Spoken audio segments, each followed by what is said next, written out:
Los Angeles 25-year-old IBF middleweight champion Michael Nunn sits and waits for his moment in the sun.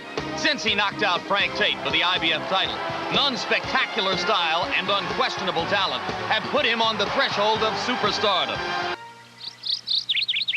There is something very different about Mike Nunn. You could see that he was going to be a great performer. And By that token, it may not be so important for Michael Nunn that he's the IBF World Middleweight Champion, as that he is regarded by many experts as a rising superstar in the sport.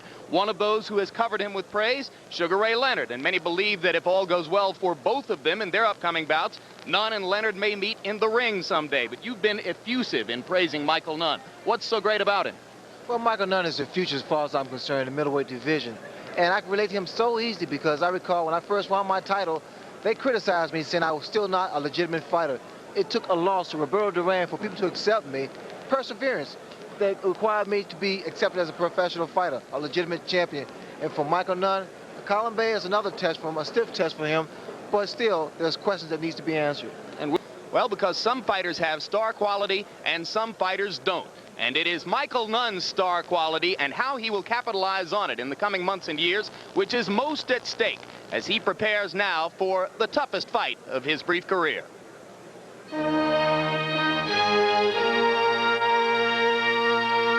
It's great that I am world champion. I don't even think like I'm world champion. I'm still fighting like I got to get there, you know, because you always got something to prove, you know.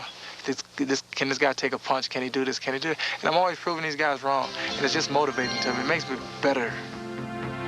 Perhaps the final motivating factor is the road for which Nunn is destined. Multi-million-dollar paydays in his talent-filled middleweight division. The sparkling image of the budding superstar is no fluke. For Michael Nunn, there's no alternative in life to clean living and dedication to his art. Boxing's been great to me, you know, and there's no regrets. Boxing's been wonderful to Michael, and Michael's been great to boxing. Hey, what's going on? It's your boy BT. We're at Stacey King Cobra's Boxing Club. You're watching True School Sports. Alright, Brendan Taylor here, True School Sports, but with the man himself, Stacey McKinley. What's up, man? How you doing, man? How things going? Everything's going good, man. Trying to bother with the coronavirus. Yeah, we fighting that coronavirus, man. That dragon came up out of China, man. It changed everything. Now we living in a whole different world, you know. Yeah. But we gonna make it work. We have to. It's either adapt. You either adapt or you die. Yeah, it's a new world order. We got to live. We got to live with it. Yeah. What have you been doing, I guess, to dodge the virus and keep yourself healthy? Right. I've been working on my immune system. You know, I've been had a good immune system for all my life, basically because of my diet. You know, I'm dieting right. Eating a lot of lemon juice, drinking a lot of lime juice, eating a lot of mangoes and avocados and all these different things, you know, alkaline water, all these things that build the immune system. So I got to build it up and keep it up and fight this virus off, you know. 100%. I know me and you, I was just telling you about some of these fights in the 80s I was watching with the welterweights like Simon Brown and Tyrone Trice, and you were just telling me some interesting things about Tyrone Trice, like you knew him and stuff in Detroit. Yeah, Tyrone Trice, I remember he came to Detroit and he signed with the Kronk. He managed to in the Kronk organization, and he's a very good boxer from Milwaukee, Wisconsin. He's a good kid too, very good boxer. And I remember, I think Emmanuel was in doing some work in California. Tyrone Trice was getting ready to fight at Jolo's Arena that day. At the time, I was training Michael Moore, I was training Gerald McCullough, and I was training Dennis Andre, cruiserweight champion, for Emmanuel Stewart at that time. And I advised Emmanuel, I said, I think this is going to be a bad fight for Trice. And fought a kid by the name of Yogi Buchanan. Yogi knocked him out, so I think it was his first loss. But I remember he's a good kid, though, good boxer. Yeah. Because I was watching that fight, and he reminds me of one of the guys that you work with, which is Najee Lopez, young fighter. He boxes just like him when he lets his hands go. Good boxer, good hand speed. Yeah, good ring generalship. He's just good. He's a real good boxer. I don't know what really happened to him, but he was a very good boxer. I think that knockout did something to him against Yogi Buchanan out of St. Louis. He was a tough boy. Yogi also knocked out Evan Hayes. Yeah, you said that was. I think you told the manual that was going to be a bad fight for Tyrone Trice. Right, absolutely. Because his Joker beginner was a puncher, and he could take, and he just rough, just too rough. Hell of a guy. I thought he was a good prospect also, but he ended up in some trouble in St. Louis, so his career kind of sideways. So. Yeah. Who are some of the other fighters in the '80s from the Kronk that like you remember fondly, that you spent time with? Well, you know, we had Jimmy Paul, we had Dwayne Thomas.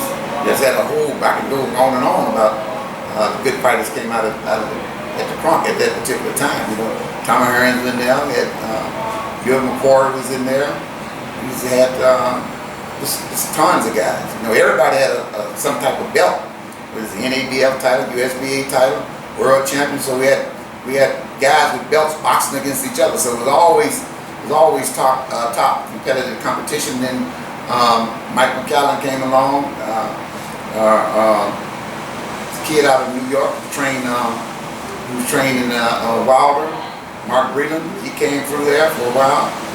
Then John Jacobs Jackson came through. So we had many guys to come through there that could fight. I remember when you were telling me about how when John David Jackson came to the Kronk and they put it on him. Yeah, it was rough. It was a little bit tough on him. Don Turner brought him through that.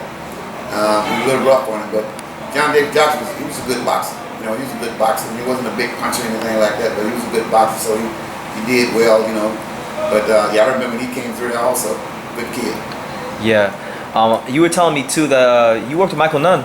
Michael Nunn. I never knew that.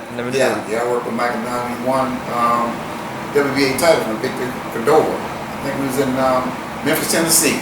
Yeah, and went from there and went on to, I think we left there and went on to Mexico. Michael Nunn was a good boxer. Michael second to none. Good boxer. In fact, they was trying to make a comparison with him and Sugar Ray Leonard and all this type of thing, but James Toney came along and upset that. But he was a good boxer, and he was a good paymaster. You know, he didn't mind paying the trainers. He'd pay you, then ask you, you know, can I give you a little bit more? I'll give you a bonus. You didn't have to ask him for it. So he was a really good guy. And I'm glad to see now that he's out of jail, and somebody said he's getting into MMA boxing or something like that. UFC. Yeah, he's supposed to fight this one guy from his hometown. They're gonna do like a exhibition of some sort. I forgot the guy's name. I did a video about it, but I forgot the guy's name right now. It's escaping me. I don't know who that is, but I'm glad to see that he's out, and I wish him well. You know? Yeah, when you spent time around him, so I'll ask you, like, when he was at his best, like how great was he? Like, for the people out there that didn't get to see him, like how great was Michael Nunn at his best? Like I said, he was trying to make a comparison with him and Sugar Ray Leonard, so that speaks for itself.